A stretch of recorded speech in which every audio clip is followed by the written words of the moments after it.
यह वीडियो आपके घमंड को चकनाचूर कर देगा दोस्तों, इसलिए वीडियो को अंत तक जरूर देखें। बिना टाइम वेस्ट किए शुरू करते हैं वीडियो। जंगल के बीचों बीच एक नदी बहती थी। उस नदी के किनारे एक मेंढक अपने परिवार के 3 बच्चों के साथ वहां पर हंसी खुशी से रहता था।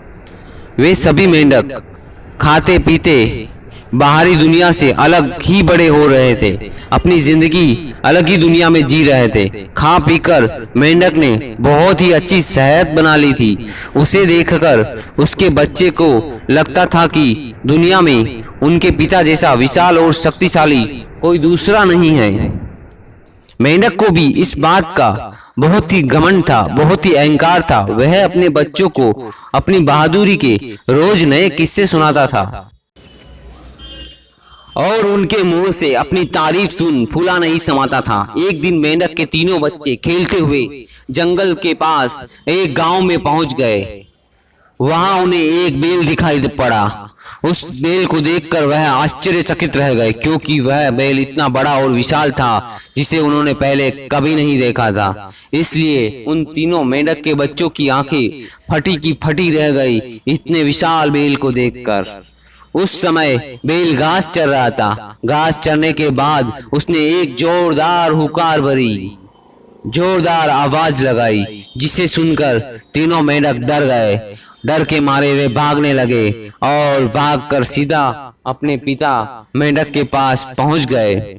बच्चों को डरा हुआ देखकर मेंढक ने कारण पूछा तो सभी बच्चों ने डरते डरते बैल के बारे में बताया और कहने लगे कि उससे विशालकाय और शक्तिशाली जीव उन्होंने पहले इस जंगल में कभी नहीं देखा। इतना बड़ा जीव उन्होंने कभी नहीं देखा। हो ना हो दुनिया का वह सबसे शक्तिशाली बैल है। यह सुनकर मेंढक के अहंकार को ठेस पहुंची।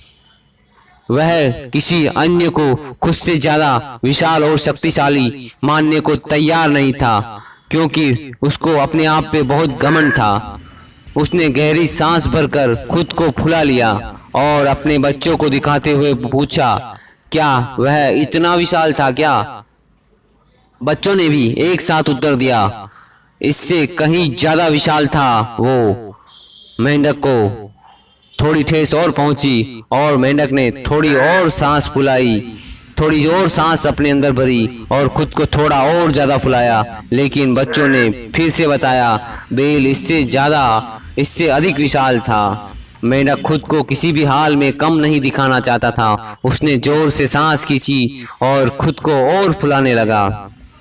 वह खुद को फुलाता चला गया। उसने खुद में अत्यधिक हवा भर दी और एक सीमा के बाद वह मेंढक पूरी तरह से फट गया। इस तरह अपने अहंकार के कारण उसे अपने प्राण गंवाने पड़े।